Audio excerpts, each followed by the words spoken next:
BBC news আন্তর্জাতিক সংবাদে আপনাকে স্বাগতম। শুরুতেই সংবাদ শিরোনাম, এরপর বিস্তারিত। এই মুহূর্তে সৌদি আরবের ঈদুল আজহা সম্পর্কিত সবচেয়ে গুরুত্বপূর্ণ খবর। এতক্ষণ শুনছিলেন সংবাদ শিরোনাম, এখন বিস্তারিত। আপনি যদি মুসলিমদের পাশে থাকতে চান তাহলে ভিডিওতে লাইক করে চ্যানেলটি অবশ্যই সাবস্ক্রাইব করে দিবেন এবং কমেন্টে জানিয়ে দিবেন আপনার মূল্যবান মতামত। এখন বিস্তারিত। আসসালামু আলাইকুম প্রিয় দর্শকবৃন্দ।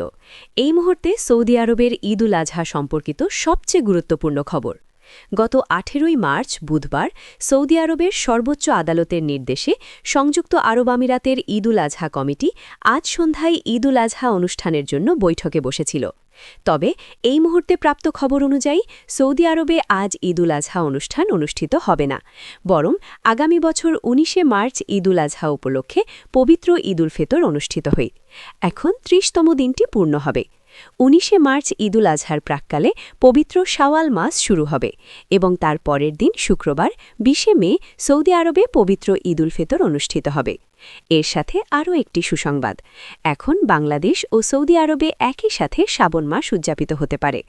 এরপর পরদিন অর্থাৎ 20 মে শুক্রবার সৌদি আরব এবং ভারত, পাকিস্তান ও এশিয়ার বিভিন্ন দেশে একই দিনে ঈদুল ফিতর উদযাপন করা হতে পারে।